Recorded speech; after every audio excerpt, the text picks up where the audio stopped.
You're watching This Week in Louisiana Politics with Fred Childers. Well, good morning. I'm Shannon Hack. Thanks for joining us for This Week in Louisiana Politics on your local election headquarters. The Louisiana Supreme Court has denied an appeal over the state's abortion laws. The court issued the ruling Friday, upholding an order from the First Circuit Court of Appeals that allowed Louisiana's trigger laws on abortion to go into effect while the case moves through the courts. Since the U.S. Supreme Court overturned Roe v. Wade, challenges to Louisiana's ban on abortions have made their way to courtrooms in New Orleans and now Baton Rouge. This is one of many blows to abortion providers in the state. And after a 2-year-old died from a fentanyl overdose, lawmakers are putting the heat on the Department of Children and Family Services for allowing the parent to have custody of the child. Ariel Salk brings us the details. We are all just gutted by this. The Senate Select Committee on Women and Children grilled the Department of Children and Family Services after several children fell between the cracks of the system. With the baby, it's so unacceptable, guys. We can't have that. State Senator Regina Barrow is referring to the death of 2-year-old Mitchell Robinson, who died after an overdose. He survived at least 2 others before. The child's mother has been arrested for his death, but state officials are fuming with DCFS for not protecting the toddler. How can a caseworker say it's okay for a child to go back to that environment? DCFS couldn't comment on the specific case because it's under investigation, but they are implementing changes in the wake of Robinson's passing. We agree completely with you that Mitchell's death not go in vain. Every child under 3 that we get a medical referral from, we see immediately. No questions asked. Walters and other DCFS officials say they are extremely understaffed. We have been tackling problems that in large part are due to the loss of the 500 child welfare professionals that we still have not replaced. In Baton Rouge, half of the caseworker positions are vacant, forcing the few in the office to take on 2 or 3 times the recommended caseload. Ariel Salk, NBC Local 33 News. One state representative is calling for the head of DCFS to step down. This comes after that story of the 2-year-old who died from an overdose we just told you about.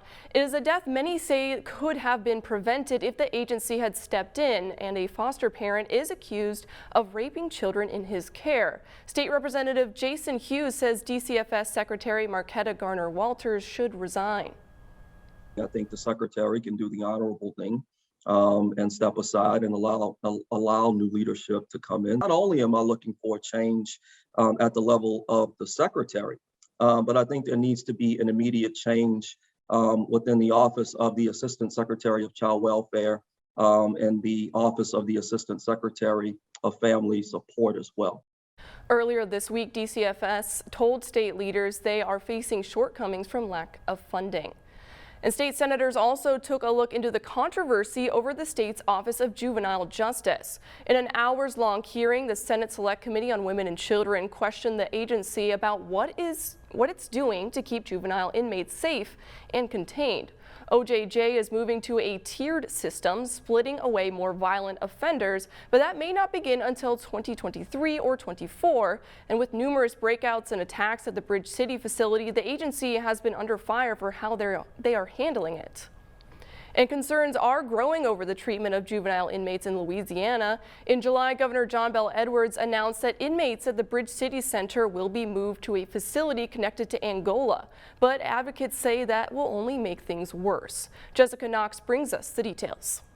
Youth justice advocates held a rally right here at Jetson's Detention Center in hopes to stop Governor John Bel Edwards from moving juveniles into Angola adult prison. They can't protect grown men. I was up there 26 years, so I know they're not going to protect them little kids. But state leaders are saying the youth will be held in the old reception center, which is exactly 1.5 miles away from the adults. As we get medical and educational and mental health up and ready to go, food service up and ready to go, to be able to make sure that we are doing our own maintenance so no youth will ever come in contact with an adult offender. Officials will also make sure that the youth will have resources. They have partnered with community colleges to better the youth's future. We're going to look to go into remote learning for some of our vocational training because we want our youth to have those certifications so they can start working. Executive Director with St. Charles Center for Faith and Action, Caroline Dorm, is not buying it. She believes state officials need to spend money on solutions that will actually help the youth. The children need to be engaged with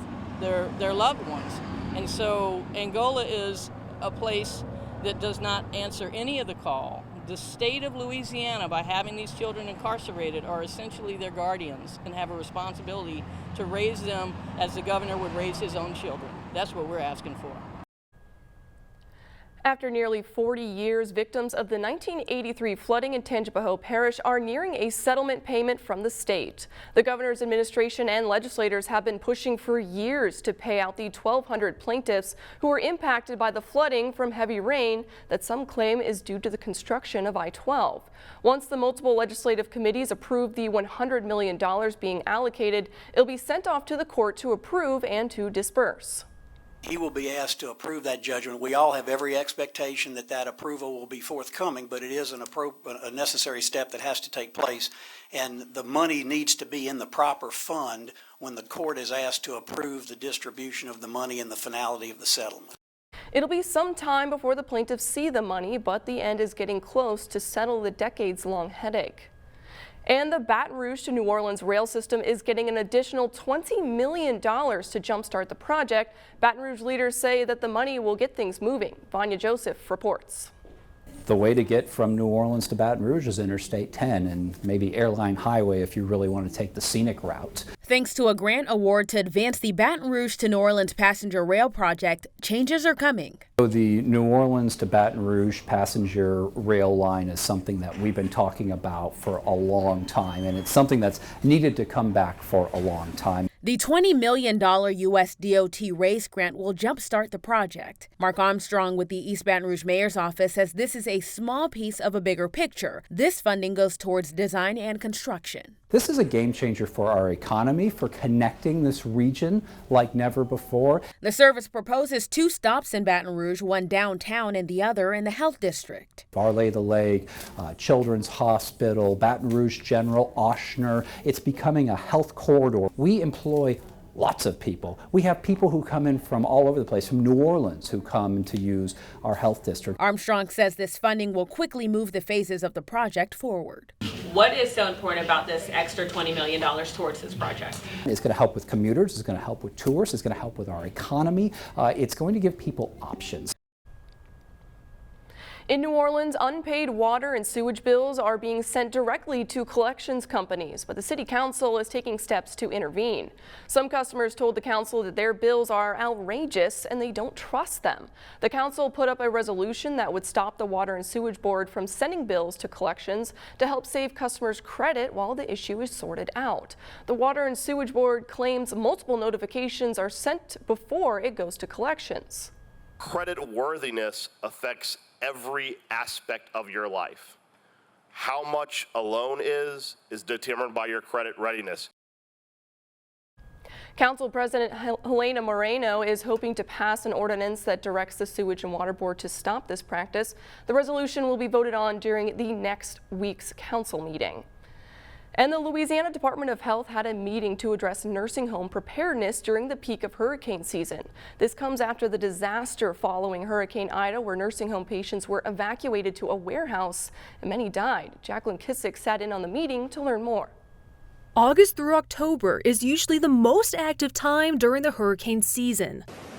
The Louisiana Department of Health informed nursing home owners and committee members across the state about the new preparedness laws. The first meeting after the legislative session where we were able to see what LDH plans to do with the 3 bills that were passed. The meeting discussed primarily House Bill 933 that was passed this legislative session, involving requirements and standards and having LDH visit unlicensed sites in the 22 lower parishes, including East Baton Rouge Parish. There's not significant change, other than probably a little better coordination. Better communication involving nursing home owners, nursing home committees, LDH, and the families of the elderly. Last year, in the aftermath of Hurricane Ida, nursing home owner Bob Dean sent more than 800 of his elderly residents to a warehouse. Multiple people died from the conditions they endured. LDH spokesman Stephen Russo says today's meeting discussed several important factors that they will improve on. Requirements and the occupancy levels. We looked to make sure that there were adequate toileting, adequate sinks, and adequate showers. Plus, how to make sure proper evacuation sites have proper roofing and no ways for water to enter buildings. LDH says a priority is making sure family members know their loved ones are safe. In Baton Rouge, Jacqueline Kissick, Fox 44 News. And after a lot of speculation, Republican Lieutenant Governor Billy Nungesser has confirmed that he plans to run for governor next year. Nungesser, who has long been considered likely to throw his hat into the gubernatorial race, addressed the rumors during a visit to Lake Providence on Tuesday. Nungesser said that he plans to hit the campaign trail in January of 2023, and he has spent more than 15 years building his political resume, serving 2 four-year terms as president of the Plaquemines Parish Commission before being elected to his current position in 2015. He was re-elected to a second term as lieutenant governor in 2019. And after the break, one Louisiana town is at risk of being taken over by the state for its debt, and monkeypox vaccination events are drawing big crowds. Next.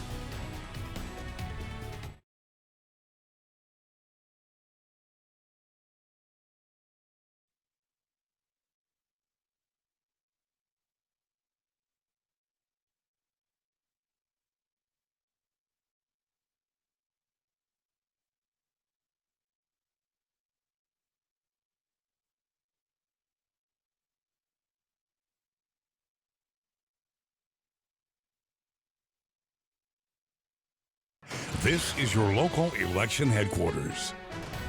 Welcome back. The town of Melville is in such dire financial straits it could be taken over by the state. St. Landry Parish President Jesse Bellard says that the town is in debt well over $300,000. Rodrika Taylor explains.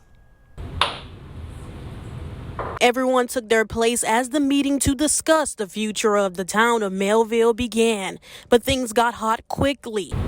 We have a council member for sure that owes money to the town. Ms. April?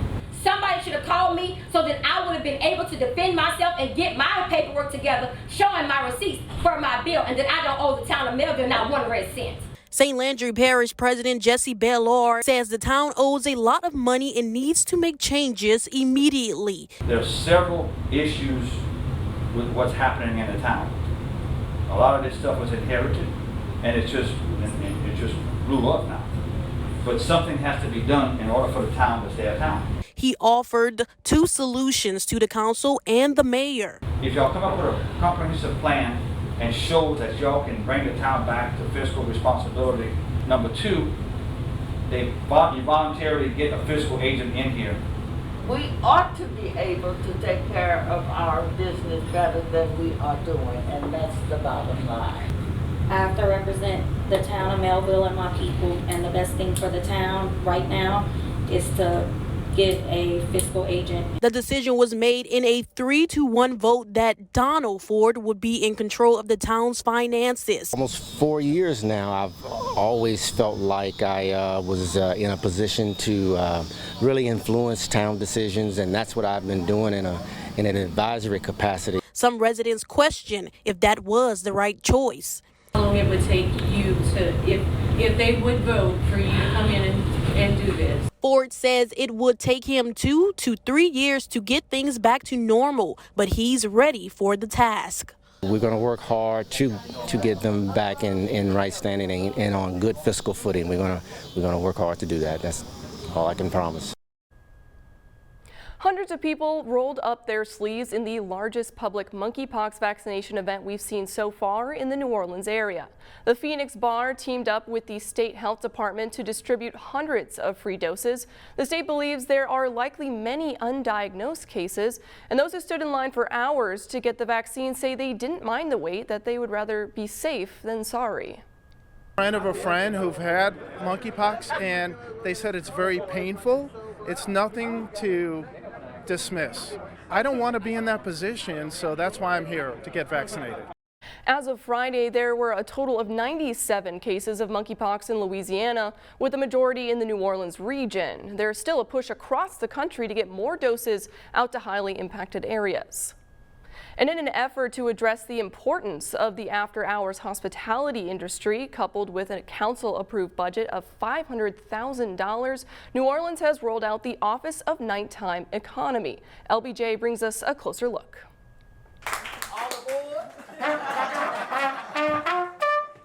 A tune from trumpeter Kermit Ruffins helped to usher in the city's Office of Nighttime Economy. And this truly is really to bridge the gap between our cultural community on the ground and city government.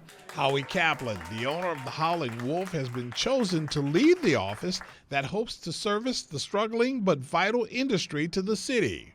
There is no one silver bullet for any of this. I wish there was, but you've got bars and venues and restaurants that have gone through hell the last 2 years. We're still recovering from Ida. Offbeat magazine publisher Jan Ramsey called for this office almost 10 years ago and says that while the issues affecting these businesses are many, some could be solved by having an advocate in the administration. One of the things that the cultural economy, nighttime economy could do is to be a liaison, I think that's an important word to use, between the city council, the mayor, the musicians, the hospitality workers, the venues, the restaurants, the bars. And we have never had that before. Kaplan's appointment to head a city office while running businesses under that office's watch has brought up questions that are being discussed on a state level. And so we are still waiting, and we will have an opinion from the State Ethics Board. And so we're still finishing up the paperwork to make certain that we are in compliance. But understand, this office doesn't have, it's not a budget that's going to the Howlin' Wolf. It's not a grant that I can give to the Rebirth Brass Band. This is about raising the level of the cultural economy as a whole. For Moving New Orleans Forward, I'm LBJ, WGNO News. Up next, we get a look at the Inflation Reduction Act that was heard on the House floor and learn more about what exactly it aims to do after the break.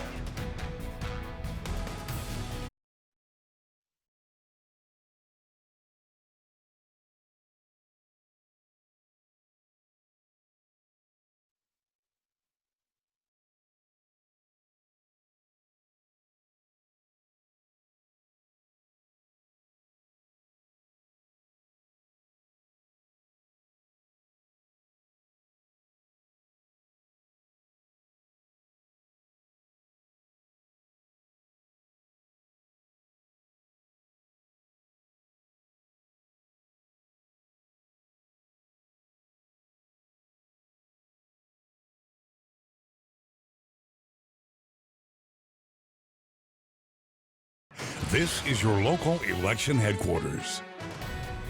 A big spending bill hit the House floor on Friday. It's the Inflation Reduction Act, which addresses climate change, health care, and corporate taxes.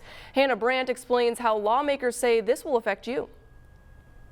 Democrats are about to push a major spending package across the finish line. It's a huge moment. One of the primary pieces of the $740 billion legislation is the investment it makes to fight climate change. Congressman Jim McGovern says that will make a significant difference for the earth and for people's utility bills. It provides cheaper, cleaner energy and gives our planet a fighting chance. The bill also includes provisions to allow Medicare to negotiate prescription drug prices, extend healthcare subsidies, and cap seniors' out-of-pocket drug costs at $2,000 per year. Congressman Paul Tonko calls that a victory. Huge step forward for people for affordability and to have accessibility for their health care needs. Republicans disagree. All it is tax and spending. Congressman Bruce Westerman is particularly critical of the bill's 15% minimum tax for wealthy corporations. He predicts that will continue to drive inflation. It's throwing more money at a problem where this administration has shown that they've failed. But the Biden administration argues their anti-inflation policies are already working. On Thursday, AAA reported that the national average price for a gallon of gas fell to $3.99. For a lot of drivers, that's real money. It's money in their pocket, money that they can spend on other things. White House economic advisor Heather Bouget says it's proof that what they're doing is having an impact. The president has been focused on all the different things that all the levers he can pull to help address rising costs for families. Louisiana's lone Democratic Congressman Troy Carter supports the bill, even with the large oil industry in his home state. Speaking before the vote Friday, he points to the money this bill will invest in climate efforts affecting the state. I represent Louisiana that has a proliferation of chemical plants. So having a major investment in climate control, recognizing the importance of a cleaner, greener economy is huge. Carter says this will also help relieve the rising costs of energy as people are struggling to pay their utility bills and keep their homes cool. Up next, we'll have a look ahead on your local election headquarters.